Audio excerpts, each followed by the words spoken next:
안녕하세요. 김도경입니다. 이제 기나긴 추석 연휴도 모두 끝났습니다. 따라서 다시 일상으로 돌아오게 되었는데요. 일상에서도 언제나 주님과 동행함으로 영육 모두 강건하시길 바랍니다. 자, 오늘 우리가 나눌 말씀은 출애굽기 19장입니다. 19장 14절로 19절, 출애굽기 19장 14절로 19절입니다. 제가 읽겠습니다. 모세가 산에서 내려와 백성에게 이르러 백성을 성결하게 하니 그들이 자기 옷을 빨더라. 모세가 백성에게 이르되 준비하여 셋째 날을 기다리고 여인을 가까이 하지 말라 하니라. 셋째 날 아침에 우레와 번개와 빽빽한 구름이 산 위에 있고 나팔 소리가 매우 크게 들리니 진중에 있는 모든 백성이 다 떨더라. 모세가 하나님을 맞으려고 백성을 거느리고 진에서 나오매 그들이 산 기슭에 서 있는데 시내산에 연기가 자욱하니 여호와께서 불 가운데에서 거기 강림하심이라.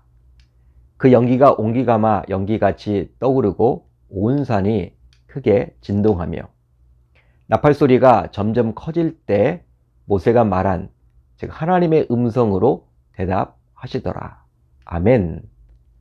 하나님의 말씀입니다. 오늘은 이 말씀을 통해서 하나님을 만나려면 이란 제목으로 은혜를 나누겠습니다. 이스라엘로 성지순례를 가게 되면 빠지지 않고 가게 되는 코스가 있습니다. 바로 시내산 여정인데요. 일반적으로 호렙산이라 불리우는 시내산은 하나님께서 강림하신 산으로 몹시 유명한 곳입니다. 이 산이 유명하게 된 것은 바로 모세가 하나님의 부르심을 받았기 때문이고 또 하나님으로부터 십계명에 새겨진 두 돌판을 받았기 때문이죠. 그러다 보니 예로부터 시내산은 하나님을 만날 수 있는 곳이라는 이유로 사람들의 관심과 사랑을 받아왔습니다. 그렇다면 시내산에 가기만 하면 하나님을 만날 수 있는 것일까요? 여러분들은 어떻게 생각을 하십니까? 실제로 신앙생활을 하는 우리 신자들이 종종 오해하는 것이 있습니다. 바로 어떤 장소에 가야지만 하나님을 만날 수 있다라고 여긴다라는 것이죠. 이것은 마치 무속인들이 계룡산에서 돌을 닦아야지만 능력 있는 무속인이 될 수 있다고 여기듯이 우리 신자들도 어떤 특정한 곳에 가야지만 은혜를 받을 수 있고 불을 받을 수 있다라고 여기곤 합니다. 그러기에 성도들 사이에서는 다니는 교회가 엄연히 있음에도 불구하고 방언을 받으려면 어떤 기도원에 가야만 하고 또 병을 고치기 위해서는 어떤 집회에 참여해야 한다, 이런 식으로 이야기를 하곤 하죠. 하지만 이미 예수님께서는 다음과 같이 말씀하셨습니다. 예수께서 이르시되 여자여 내 말을 믿으라.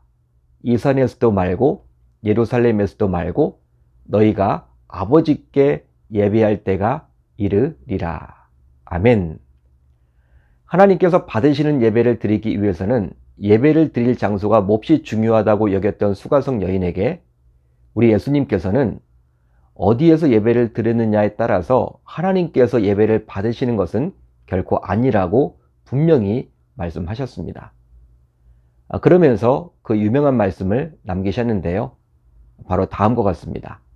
하나님은 영이시니 예배하는 자가 영과 진리로 예배할지니라. 아멘. 따라서 예배를 드리는 자가 어떤 자세를 가지고 예배를 드리느냐, 이것에 따라서 하나님께서 받으시는 예배가 될 수도 있고 받지 않으시는 예배가 될 수도 있습니다. 마찬가지로 하나님을 만나기 위해서는 그 하나님을 만나려는 신자가 어떤 마음을 가졌느냐가 중요하다고 볼 수도 있겠죠. 실제로 오늘 본문은 그것을 말해주고 있습니다.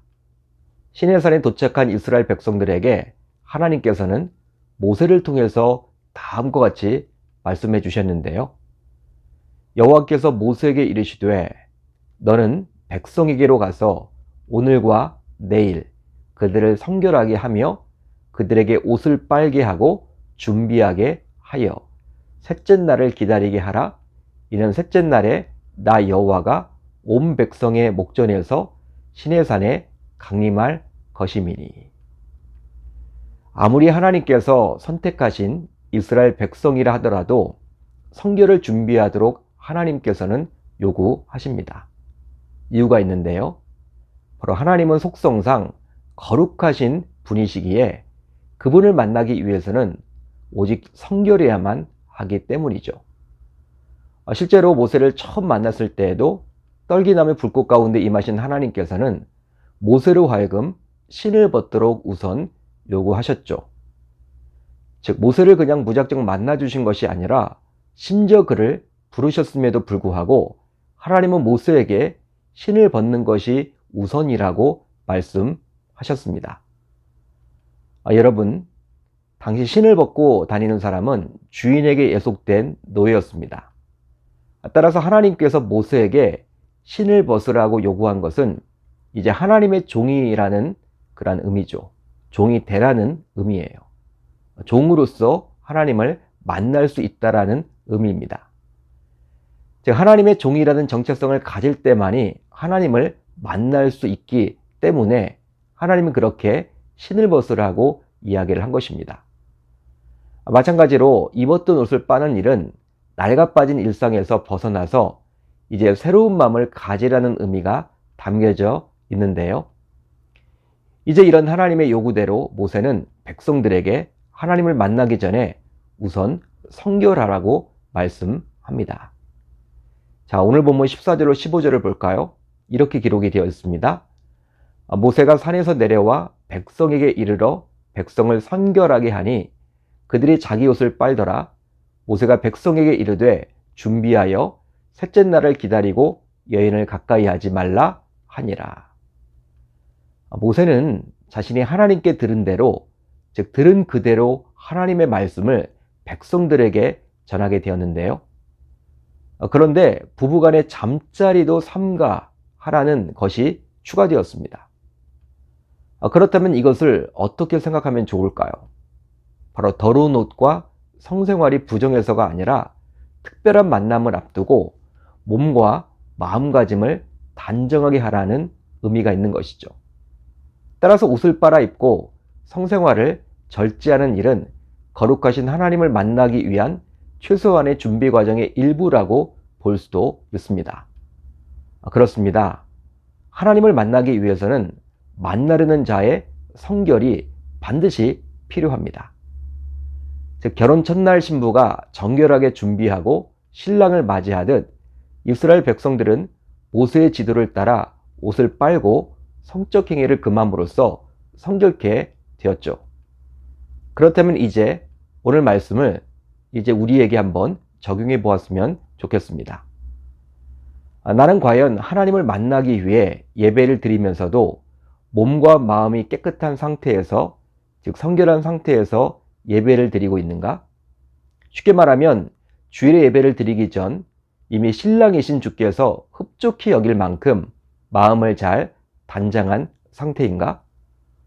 따라서 이 시간 나의 마음을 잘 점검해 봐야만 하겠습니다.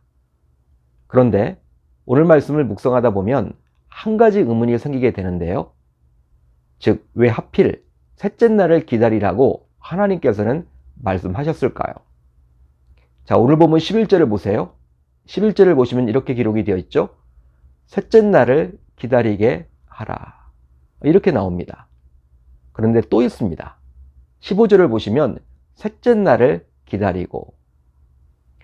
어떤 목사님이 집필한 책을 보니 이것에 대해서 다음과 같이 설명을 해주셨어요. 성경에서 셋째 날은 흔히 새로운 사건이 벌어지는 역사의 전환점을 암시하는 시간이다. 즉 아들 이삭을 번제로 바치기 위해 집을 떠난 아브라함은 셋째 날에 눈을 들어 하나님이 지시한 산을 바라보았고, 하나님의 명을 거스른 채 달아나던 요나는 물고기 뱃속에 삼키운 채 3일 3야를 지내야만 했습니다.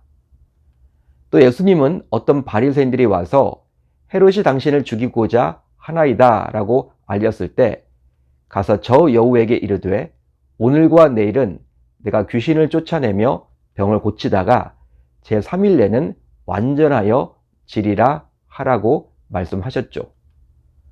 이처럼 성경을 보게 되면 3일이 참 많이 나옵니다.